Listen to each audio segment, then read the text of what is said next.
Hey everyone, welcome back to In the Alley. My name is Cody. Glad you guys are back for another video. Part 1 of our Week 10 Saturday previews. We're going to start it off here with Northern Arizona and Massachusetts. Now, it's going to be a little different, but not really different. It's just going to be its own separate little preview. So, I talked about it in my Quad City and Iowa one, so if you didn't watch that one, I mean, maybe not a fan, I guess, but regardless, we're going to be doing different recaps and previews and stuff like that to see if it's better to do that or if we're going to do everything all as one. So here we go. Preview card popping up here. Let's go in. 12:05 p.m. Central Time. We have an early game. So 11 o'clock Massachusetts time, but 12 o'clock Central Time, Kansas time here. Northern Arizona. I screwed that up. 12 p.m. Central Time, YouTube and Caffeine TV, live from the Tsongas Center in Lowell, Massachusetts. The 4-3 Northern Arizona Wranglers head east, really far east, to take on the Massachusetts Pirates, 5-2 on the year. It's a west versus east battle. So, what needs to happen here for each team to be victorious? For me, I think Northern Arizona needs to come out aggressive. I do. They have not really shown themselves to be a team that can really just blow a team out. We'll talk 25-man rosters. We'll talk injury reports and stuff like that when the time comes. But for Northern Arizona, in my opinion, I think they just need to be aggressive. Can they be? I don't know. They haven't necessarily shown it.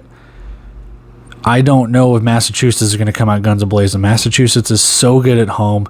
They're always good at home, regardless of the venue that they're in.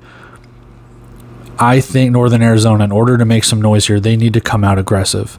You see the stat leaders there. It's going to be on Josh Jones. He is my player to watch. We'll talk more about him in a sec. But leading rusher and passer for the Wranglers, RZ McCorker, takes back over on the wide receiver side. Him and Maldonado are just going back and forth when it comes to yardage. Defensively, Wallace Cowens, Shannon Reed, and Travion Banks are your leading stat getters on the defensive side of the ball. For Massachusetts, Alejandro Benefield has reclaimed his throne, dare I say. Dagan Hart played, a couple weeks ago. Benefield's back, so more from him. Jimmy Robinson's back. Tavion Thomas has really only started that one game. He's only really seen a little bit of game action here and there. I don't remember if he actually suited up last week, but he can always be a threat. But I think Jimmy Robinson is running back one in this scenario. T.O. Redding taking over still. Isaac Zico done for the year, so it's going to be up to him and Thomas Owens and Dallas Daniels, Darren Carrington, that entire wide receiving core. We'll see what they can do. Defensively, Julius Turner, Calvin Bundage, Matt Elam. Talk injuries and stuff. There's a little bit of an injury on the defensive secondary side for the Pirates, so there'll be something to look out for in the passing game for Northern Arizona. Thus me saying they need to be kind of aggressive here. Players to watch. Let's go right into it. Josh Jones, not the best stat line against Bay Area last week. 4 total touchdowns, 160 yards passing, 17 of 26, so over 50% passing. That's pretty good. He only rushed it 8 times for 36 yards. Not bad. Defensively, like I said, they've got to get after it. Tremont Lofton, 3.5 tackles, 1 for a loss and a sack. He has to be a guy, in my personal opinion, and that defensive line, Wallace Cowens, Ellison, I mean, they all need to get after Benefield. They could not let him sit and get comfortable in that pocket, knowing he is able to throw the ball pretty damn accurately. Now, you wouldn't see it when you look at those stats down there for his player to watch, but in my opinion, I think you need Shannon Reed to put pressure on. You need that defensive line to get off their blocks quickly. You need to get after Benefield and disrupt those routes and get into the backfield on the running plays. Again, easier said than done. Say it all the time. Easier said than done. We'll see. You got to be aggressive. On the Massachusetts side, Alejandro Benefield, same passing completions and attempts, 17 of 26, 193 yards, 4 total touchdowns for him last week. Not bad. They lost to Iowa. They had to the Barnstormers had to come back and, win that game, but you were up 28-3. Kind of lost that aggressiveness. Iowa was able to stymie you there in the second half. What can you do to bounce back? You are back home. You got another team coming in. This team looking to increase their chances to making the playoffs in the West. Benefield is kind of that cog in that scheme to make sure it doesn't happen. Look for him to spread the ball around evenly, take off when he needs to. He's a veteran for a reason. Defensively for the Massachusetts Pirates, Guy Thomas, 4 tackles, 2 for a loss, and 1 sack. Now, Julius Turner there as well on the defensive line. We'll see who's the third guy. But normally those two are kind of those guys that are going to get after it. Bundage needs to be a guy that gets after Josh Jones. Like I said, they really do a lot of empty sets, does Northern Arizona, with jet sweep motions. You don't know which way they're running. There's always a guy in motion, either doing an RPO handoff, quarterback keeper. So you got to be on your toes. Simple as that. Bundage needs to either drop back in coverage, or he's got to be that guy as soon as that ball is snapped, that linebacker needs to be taking off. Needs to be taking off. Guy Thomas, though, as soon as that ball is snapped, him and Julius Turner, they got to get after it. Just like Tremont Lofton, you have to prove that your defense is worth a damn. I look for these defensive lines to really, really get after it here. We'll see if they do. Series history, tied at 1. So, last meeting was last year, actually, Week 17 at Northern Arizona, where the Wranglers pulled out the victory 37-32. Betting lines, Massachusetts is favored by 6 with the money line juice to them and an over-under of 84.5. So, that being said, let's go take a look at our injury report, our rosters, our bets, and we'll do a recap and prediction. All right, injury report popping up. For the Northern Arizona Wranglers, TJ Davis is put on the short-term injured reserve. Looking on the website, he is the former quarterback from Nebraska Kearney, so it's so awesome to see him in the league. He tore it up until they got, I'm going to side note here, he tore it up in Nebraska Kearney. He was a dark horse for the Harlan Hill and D2, man. He was good. I loved watching him play. They brought in a new coach, Nebraska's former running back coach, and he didn't do so well, but it's nice to see him in the Indoor Football League. Hopefully he gets a shot. Seriously, he is good. Gene, Marcellus, whichever way it's pronounced, William Martin, and Shamar Moreland, all on short-term injured reserve for the Wranglers. For the Pirates, they do add Eugene Ford. So, we'll talk 25-man rosters in one quick sec, but with Eugene Ford on the short-term injured reserve, you have to bring someone in. You have to make sure that that defensive secondary is shored up. Let's go take a look and see if that secondary is shored up, and we will see what we have for both teams. So, 25-man rosters. Take a look at the away side first. Not a lot of movement. Now, on the offensive side, stick on that. Nothing. Nothing at all. Everything stays the same. They're running it back offensively. Defensively, not really anything else. I mean, they do still have Mason Newton. We'll see if he gets into the game. Linebacker will be Shannon Reed more often than not. They do have Levon Barnett. We'll see if he gets into the game. These were signings, I believe, from last week. They just did not get into the game. So, we'll see. You know, DeJour Davenport kind of plays that reserve role on the defensive line. Sometimes plays linebacker, gets in. We'll see. Defensive backs, like I said, Levon Barnett. I don't know if he's going to get in. You still have Hyde, Hall, Banks, Saunier, Lumi Young. So, more of the same from Northern Arizona. Not a lot in that regard. On the Pirate side, kind of the same thing. Offensively, not really much. They do sign, I believe it's Jory Branch on the offensive line. I don't know if he's going to play.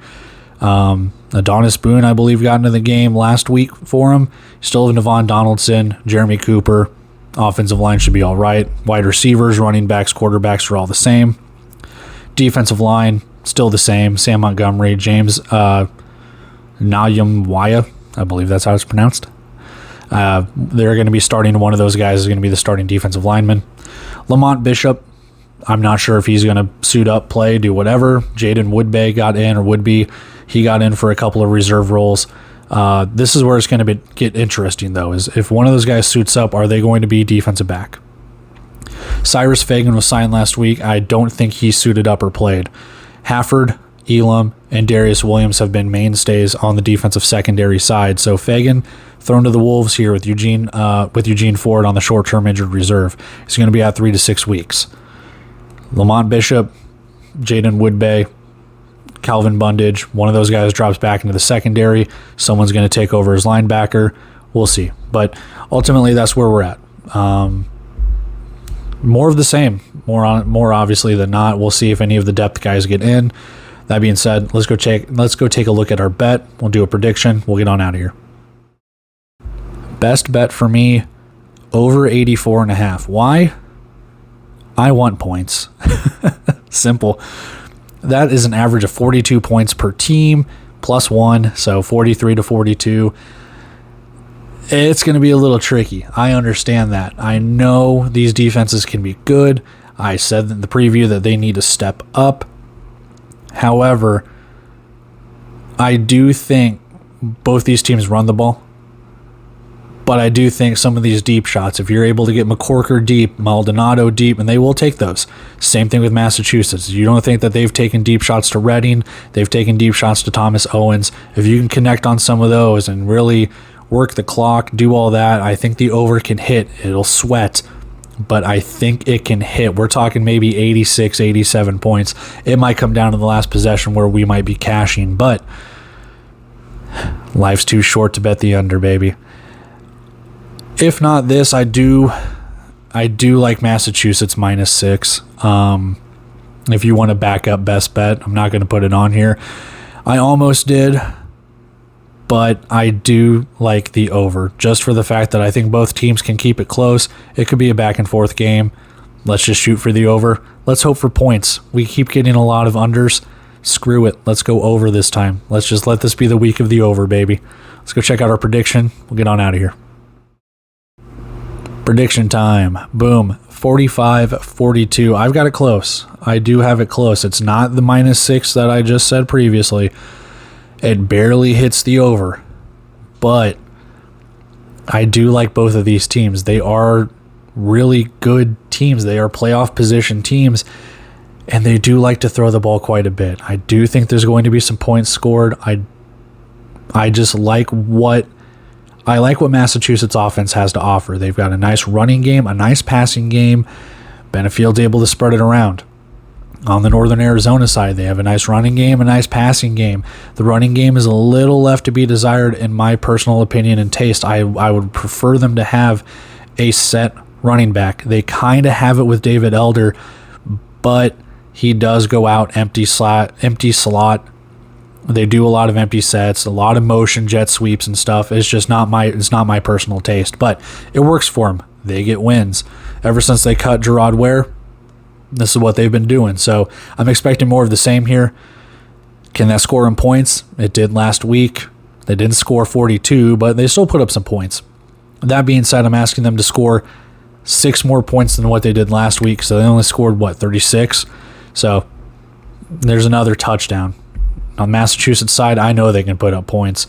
They scored 44 in week 1. Simple as that. So I know that they can do that. It's going to be up to Northern Arizona, in my opinion. Maybe, I know I said the defenses need to step up. Maybe they can lean back a little bit and let the offenses shine, but we'll see. We'll see. It could be a sleepy morning. It could be a sleepy morning in Massachusetts. The offenses take a while to get going. Who knows? Probably talking it into existence. So fade my best bet. But there we have it. There we have it. Bet, roster, injury report, all of that stuff for Northern Arizona and Massachusetts. Taking off here. I got 5 other previews to do. Go ahead and go check them out. I'll probably have them all on a playlist on YouTube in their own separate category or whatever. We'll figure it out. You want to watch all of them? Just this one? Awesome. But let's go do those. And taking off here. Appreciate you guys watching this one or any of the other ones as well. That being said, see ya.